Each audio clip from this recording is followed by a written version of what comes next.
오늘 하나님이 주신 말씀은 신약성경 디모데후서 3장 14절에서 15절 말씀입니다. 신약성경 디모데후서 3장 14절에서 15절 말씀, 하나님의 말씀을 한 목소리로 읽도록 하겠습니다. 그러나 너는 배우고 확신한 일에 거하라.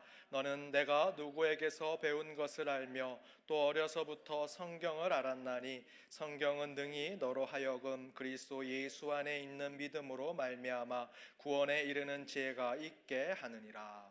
아멘. 저는 2주 동안 허락해 주신 휴가로 한국에 잘 다녀왔습니다. 그런데 여러분 아시는 것처럼 한국이 지금 폭염입니다. 제가 가는 날부터 시작해서 떠나오는 날까지 계속해서 40도에 가까운 폭염이 계속되고 지금도 굉장히 덥습니다. 제가 휴가를 보내면서 한국에서 계속해서 시카고 날씨를 체크하고 이렇게 중얼거렸습니다. 시카고 사람들은 좋겠다. 시카고는 좋겠다. 그런데 오자마자 시카고도 갑자기 더위가 시작되고 있습니다. 그렇게 한국에서 휴가를 보내면서 읽었던 책 가운데 이런 얘기가 있었습니다. 생각하는 사람이라는 조각품을 만든 어거스트 로댕이 그의 제자들에게 항상 이렇게 얘기했다고 합니다. 잘생긴 모델, 완벽한 비율의 표본을 찾지 마라. 아무나 만나는 사람을 모델로 하여라. 그들 모두가 아름답다. 작품을 만들려고 하면 비율이 좋은 사람, 겉외모가 또 겉으로 드러나는 것이 멋지고 예쁜 모델을 사용하는 것이 어쩌면 세상 기준으로 맞을 것입니다. 그러나 로댕이라고 하는 유명한 조각가는 세상 모든 사람은 다 아름답고 그 모두가 모델이다라고 말합니다. 저는 그의 생각이 우리의 신앙과 매우 유사하다고 생각합니다. 아름다움이라는 것은 특정한 모양, 특별한 외모를 가진 것을 말한 것이 아닙니다. 아름다움, 미인은 하나님이 창조하신 그 모습 그대로가 아름다운 것입니다. 하나님 보시기에 좋더라라는 것, 하나님이 창조하신 그대로 저희들이 갖고 있는 것, 그것이 아름다움이라 생각을 합니다. 여러분은 하나님이 창조하신 가장 아름다운 모습을 가지신 분들입니다. 자꾸 미미한 것으로 여러분 스스로를 평가절하하지 마십시오. 우리 하나님께서 우리가 우리 스스로를 평가절하할지라도 하나님은 저와 여러분을 있는 그대로 사랑하시고 더 관용을 베푸시고 그 가운데 더 사랑을 베푸신다라고 믿습니다. 하나님의 사랑이 여러분의 한 주의 삶을 채워져 늘 우리의 삶이 주님께 풍족함으로 나아가기를 주님의 이름으로 축원드립니다. 우리 옆에 있는 분들과 이렇게 인사 나누기 원합니다. 주님은 당신을 사랑하십니다. 주님은 당신을 사랑하십니다. 여러분 모두는 아름다운 분이십니다. 하나님이 창조한 그대로 그 가운데 하나님의 사랑을 느끼며 살아가는 한 주의 삶이 되시기를 바랍니다. 말씀이 말씀되게라고 하는 설교 시리즈 오늘 네 번째 기적, 약속 그리고 이웃이라는 첫 번째 말씀을 나누고자 합니다. 오늘 본문 14절에 보면 배우고 확신한 일에 거하라 라고 말씀하고 있습니다. 이 표현은 우리 신앙의 체계를 얘기하는데 매우 중요한 표현입니다. 이 표현에는 두 가지를 이야기하고 있습니다. 배우는 것과 확신한 것에 거하는 것. 배우는 것은 학교에서 수업을 듣고 공부하는 것을 얘기하는 것이 아닙니다. 진리를 알게 되고 깨닫게 되고 이해하게 된다라는 것을 설명합니다. 그리고 확신한 일에 거하는 것은 진리를 알고 깨닫게 되고 이해한 것을 믿고 받아들이는 것을 설명합니다. 그러나 잘못 들으면 이해한 후에 믿게 된다라고 생각할 수도 있습니다.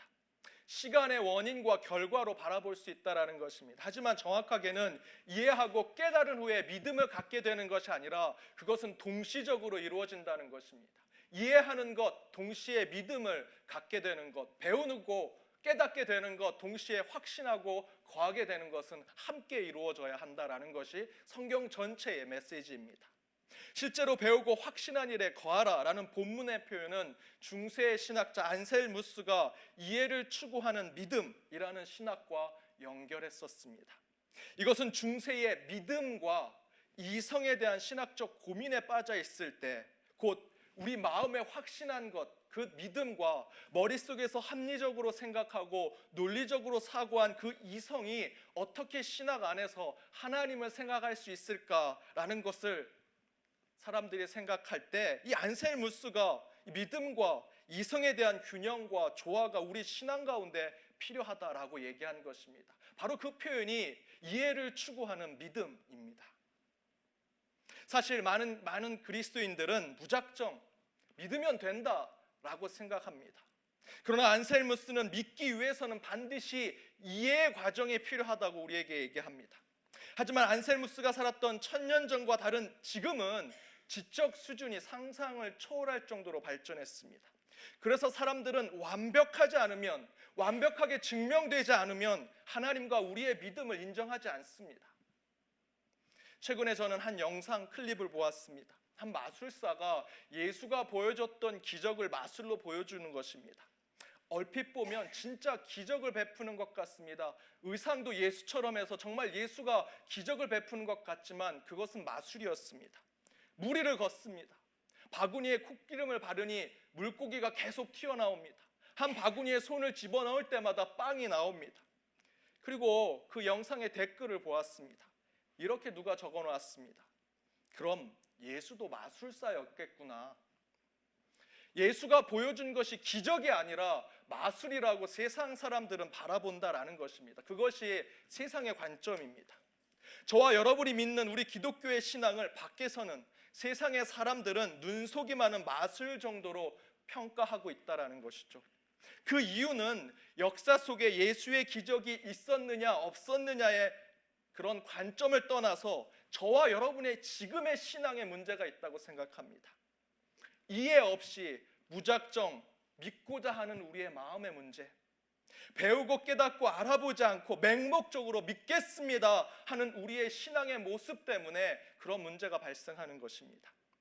그러나 세상 사람들이 교회와 우리의 믿음을 비판하는 것에는 실제로 그들도 편견과 선입견을 가지고 있습니다. 그들도 완벽해서 우리를 비판하는 것이 아니다라는 것입니다. 무엇이 그렇습니까?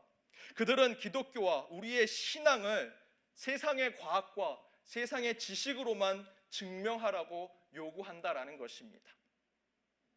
그런데 우리도 바로 그런 세상의 흐름에 휩쓸려서 자꾸 성경 속에 있는 기적, 앞에서 말씀드렸던 무리를 걷는 예수의 모습을 자꾸만 세상의 과학, 세상의 이성으로만 증명하려고 한다라는 것입니다.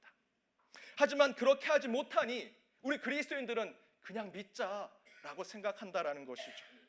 과학으로 설명하지 못하니 예수가 무리를 걷고 오병이어 기적을 베푸는 것 그냥 믿자, 무작정 믿자, 맹목적으로 믿자고 얘기하는 것이 교회와 우리 그리스도인이 되어버렸습니다. 그러나 그것은 도리어 우리의 믿음의 삶을 비롯해서 우리 교회 공동체가 불신을 받고 맹목적인 신앙에 빠진 저급한 종교 단체처럼 비춰지게 하는 나쁜 신앙의 모습으로 드러나고 있습니다. 이에 대해서 디모데후서 기자는 배우고 확신한 일에 거하라고 얘기합니다. 확신한 일에 거하라라는 것만 얘기한 것이 아니라 배우라고 분명히 얘기하고 있습니다. 또한 안셀무스는 이해를 추구하는 믿음을 가져야 한다. 믿음만 있으면 된다라고 얘기한 것이 아니라 이해를 추구하는 믿음을 가져야 한다라고 얘기합니다. 이 두 가지는 동시에 이루어져야 하는 것입니다. 배우고 확신한 것, 그리고 이해를 추구하는 믿음은 동시에 이루어져야 합니다. 저는 이런 신앙의 도전이 21세기를 사는 저와 여러분에게 너무도 중요한 신앙의 삶이라고 생각합니다. 이해를 추구하는 믿음, 배우고 확신한 일에 거하는 신앙, 그것을 가질 때 우린 참된 그리스도인이 될 수 있습니다. 그런데 오늘 본문에서 그렇게 배우고 확신한 일에 거하는 것을 이렇게 묘사합니다. 우리 15절 말씀을 함께 읽도록 하겠습니다. 15절입니다. 또 어려서부터 성경을 알았나니 성경은 능히 너로 하여금 그리스도 예수 안에 있는 믿음으로 말미암아 구원에 이르는 지혜가 있게 하느니라.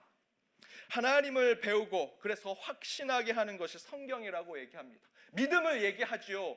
예수를 얘기합니다. 그러나 그것이 나온 것이 성경이었음을 얘기합니다. 신앙을 이해하게 하고 그래서 믿음의 삶을 살게 하는 것은 성경 말씀이라는 것입니다. 저는 오늘 여러분이 들고 온 이 성경 말씀이 우리에게 믿음을 줄 뿐만 아니라 하나님의 말씀을 이해하게 하고 그 가운데 확신하게 한다고 저는 믿습니다. 이해를 추구하는 믿음, 이해를 추구하는 신앙이 현대를 살아가는 그리스도인들이 쫓아가야 할 신앙의 모습이라면 우리는 반드시 이 성경 말씀 속에 어떤 이해를 추구해야 하는지, 이 말씀 속에서 어떤 믿음을 가져야 할지를 생각해 보아야 합니다. 이에 대해서 월터 브루그만이라는 박사는 세 가지의 성경의 가치를 얘기합니다. 첫 번째는 생명을 주는 기적이 담겨 있는 말씀으로서의 성경, 두 번째는 환경을 뛰어넘는 약속이 적혀져 있는 말씀으로서의 성경, 세 번째 마지막으로는 신뢰의 끈으로 함께 묶여져 이웃을 보게 하는 말씀이라는 것입니다. 이 가운데 오늘은 먼저 하나님의 기적, 하나님의 표적을 담고 있는 성경 말씀에 대한 것을 함께 나누고, 그 다음 주일에는 이어서 하나님의 약속과 이웃에 대한 설교로 함께 나누고자 합니다. 그렇다면 먼저 우리는 말씀으로 무엇을 이해하고 깨닫고 믿고 확신에 거해야 하는가? 그 첫 번째는 성경 속에 나오는 하나님의 기적에 대한 말씀으로 하나님의 현존하심, 하나님이 살아계심, 하나님이 나와 함께 하심을 믿고 확신해야 한다라는 것입니다. 간단히 말씀드리면 성경 속에 나와 있는 기적의 이야기가 바로 내 안에 계신 하나님을 믿게 한다라는 것입니다. 많은 사람들이 하나님을 보여주기만 해라, 그럼 내가 교회 갈게, 예수 믿을게 라고 도발적인 질문을 우리 크리스찬들에게 던집니다. 그런 질문을 받을 때마다 저는 속으로 하나님 제발 보여주세요, 저놈한테 하나님이 있는 걸 보여주세요 라고 수없이 기도했습니다. 그런데 단 한 번도 하나님은 나타나지 않으셨습니다. 하지만 놀라운 것은 그렇게 질문을 한 사람들 가운데 제가 하나님을 직접 보여주지 않았음에도 불구하고 일부의 몇 사람은 하나님을 인격적으로 만나 하나님이 자신의 구원자, 창조자, 그리고 자신의 주인 되신 분이라고 거듭난 그리스도인의 삶을 살아가는 사람들이 참으로 많습니다. 저는 하나님을 과학적으로, 이성적으로 증명하고 보여주지 못해 속으로 전도하지 못한 거구나, 내가 전도를 못했구나 절망하고 좌절하고 있는데, 너무도 신기하게 그 사람들 가운데 일부는 하나님을 인격적으로 만나 예수를 믿더라라는 것입니다. 왜일까? 그 이유는 성경 때문입니다. 하나님의 현존하심, 하나님이 살아계시고 우리 곁에 계시다라는 것을 성경은 꼭 과학과 이성, 지식과 우리 눈에 보이는 것으로 설명하지 않더라도 성경을 읽고 배우고 이해하는 사람들에게 매우 설득력 있는 변화를 그들에게 주더라라는 것입니다.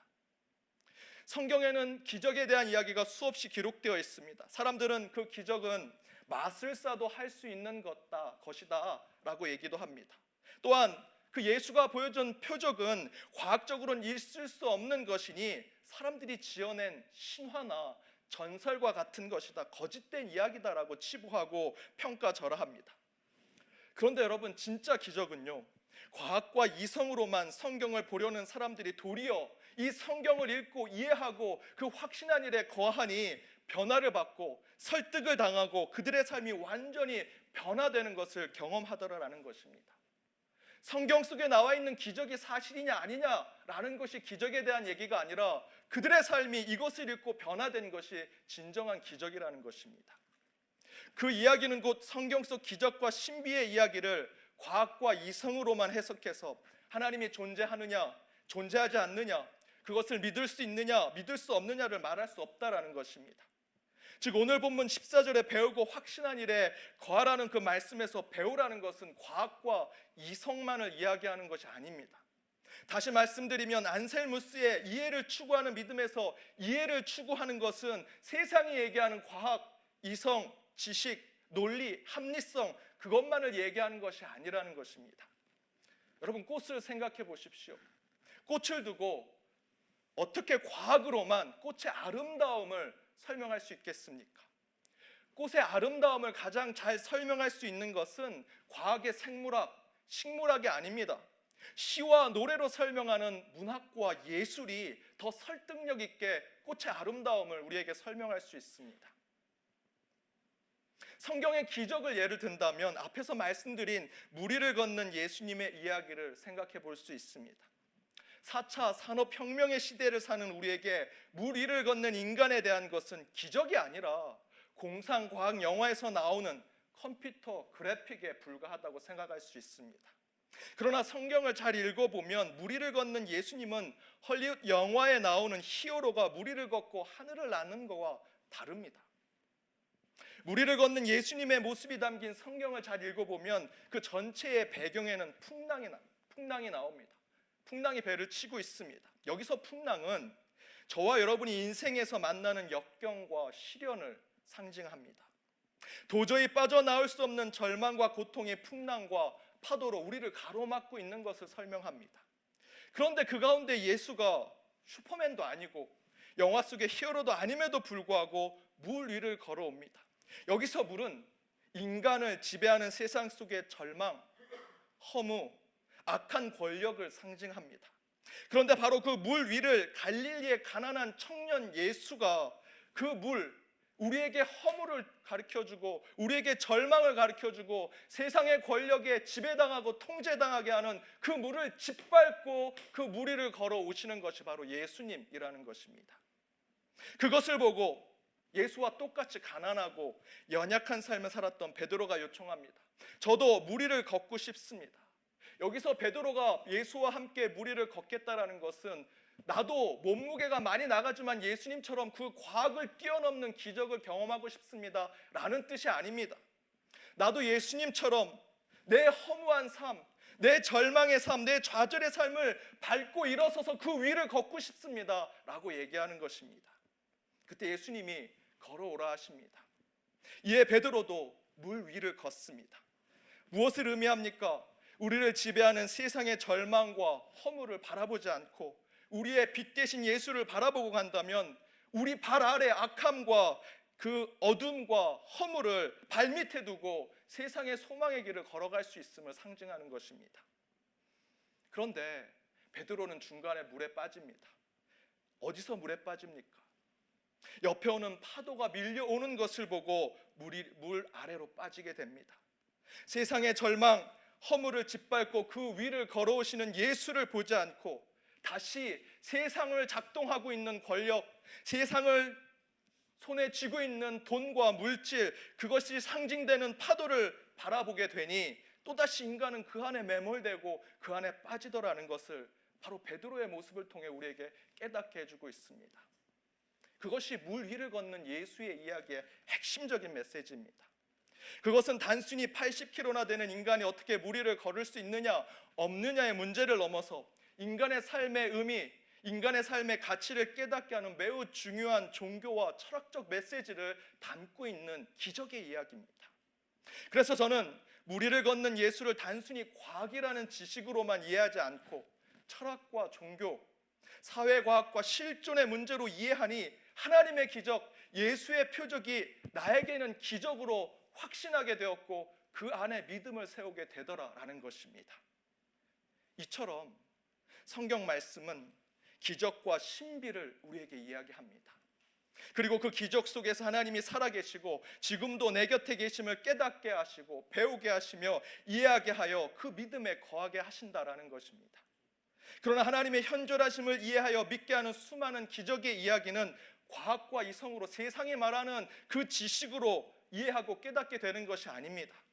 과학과 이성 말고도 하나님은 이 땅의 진리를 깨닫게 하는 수많은 방법과 도구를 우리에게 주셨습니다.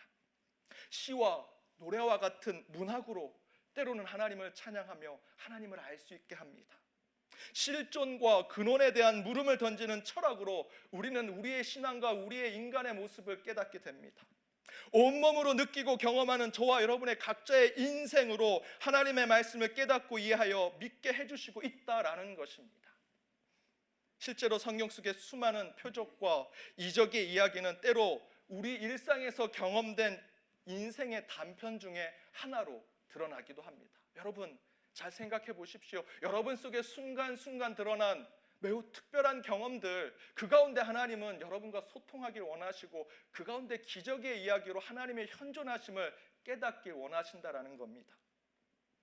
그것은 과학으로, 이성으로 어떤 설득력 있는 표현을 할 수는 없지만 분명히 나는 경험했고 나는 체험했고 나는 그것을 기억하고 있고 나는 그것으로 하나님이 살아계신다는 신앙 고백을 하게 되었다라고 우리는 우리 인생을 통해서 이야기하게 된다는 것입니다.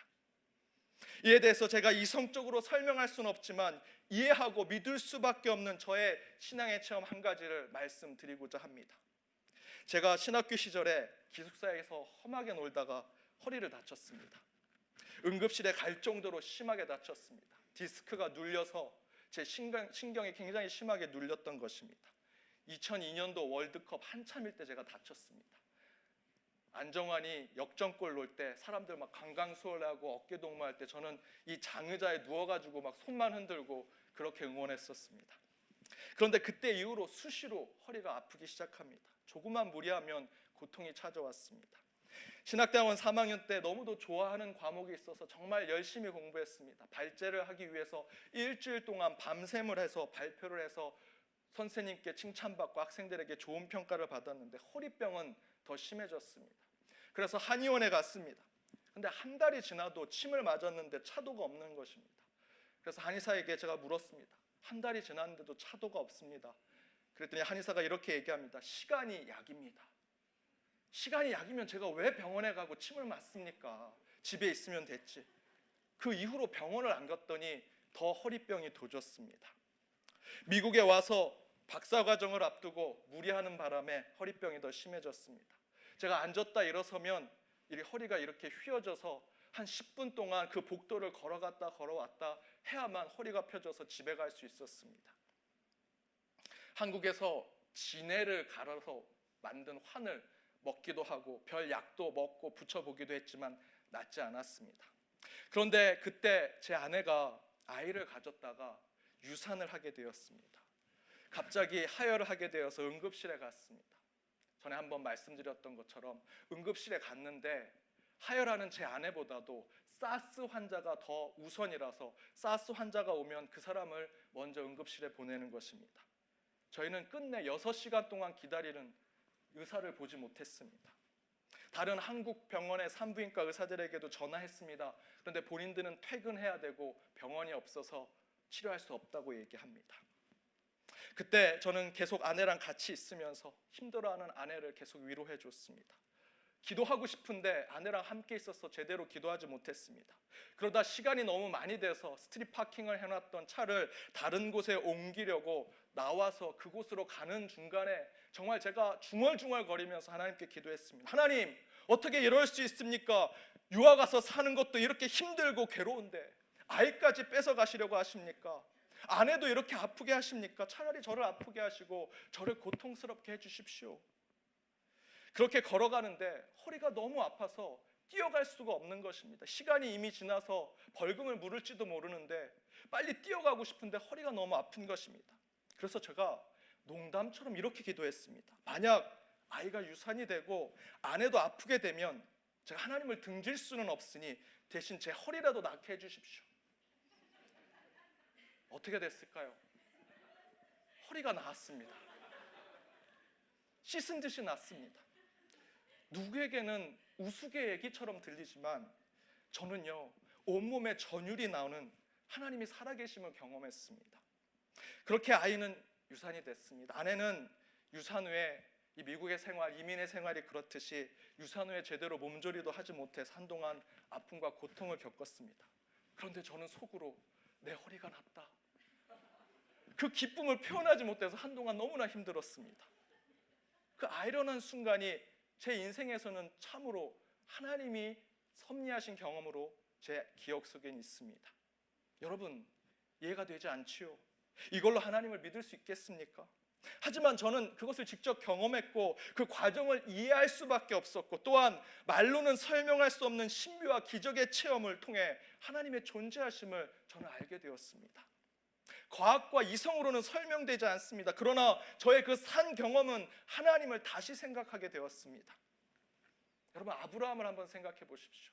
아브라함은 100세에 이삭을 낳았습니다. 사람들이 다 비웃고 조롱했죠. 할아버지가 누구를 비유하면 좋을까요? 우리 한철진 집사님이 아들을 낳는 겁니다. 다 비웃고 조롱합니다. 아브라함 스스로가 그렇게 생각했습니다. 이삭의 뜻이 무엇입니까? 웃음입니다. 내가 100세에 아들을 낳으니 너무나 기쁘다. 하지만 한편으로는 어떤 의미가 있겠습니까?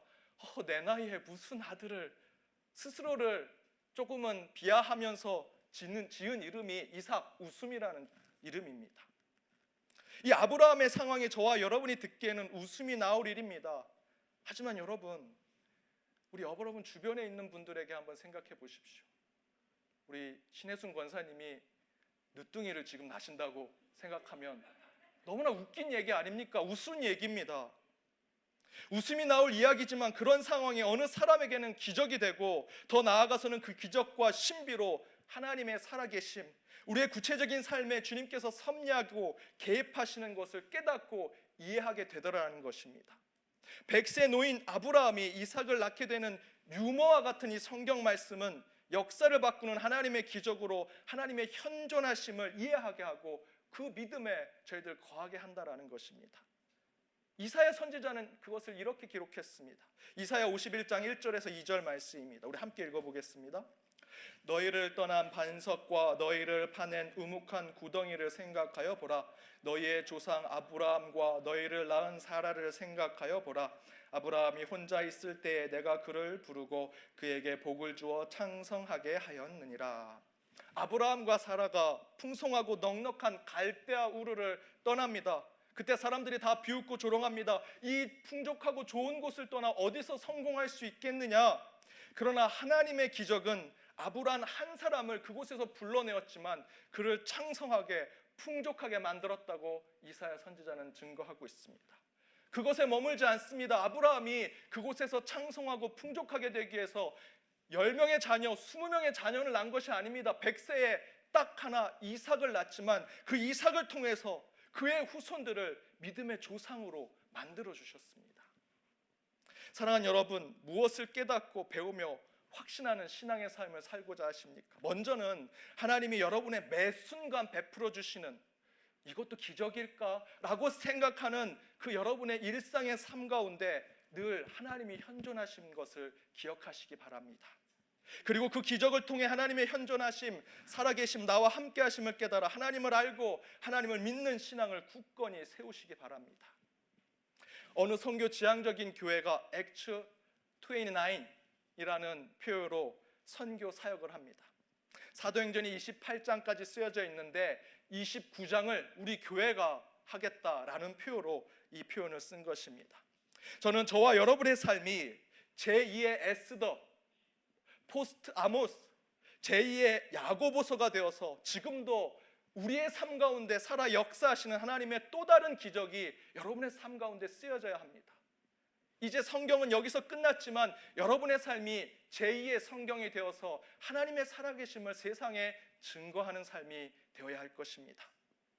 여러분의 삶이 하나님의 기적이 되어 하나님의 현존을 증명하는 한 주의 삶이 되시길 주님의 이름으로 축원드립니다. 함께 기도하겠습니다. 말씀으로 이 땅에 오신 주님, 오늘도 주님의 말씀을 마음판에 새기며 주님께로 나아갑니다. 사랑의 하나님, 오늘 주신 말씀대로 우리의 삶이 하나님의 기적을 드러내는 도구의 삶이 되게 하시고 그 기적과 신비로 하나님의 현존하심을 증거하는 우리 모두가 되게 하여 주옵소서. 말씀 속의 기적이 세상의 이성과 과학을 뛰어넘는 풍성한 영적인 삶이 되게 하시고 이를 통해 더욱 하나님을 이해하고 배우며 깨달아 믿고 확신하는 삶에 거하는 저희 모두가 되게 하여 주옵소서. 하나님만을 믿습니다. 그것이 우리의 신앙의 중심이 되게 하여 주옵소서. 이 모든 말씀 예수님의 이름으로 기도드립니다. 아멘.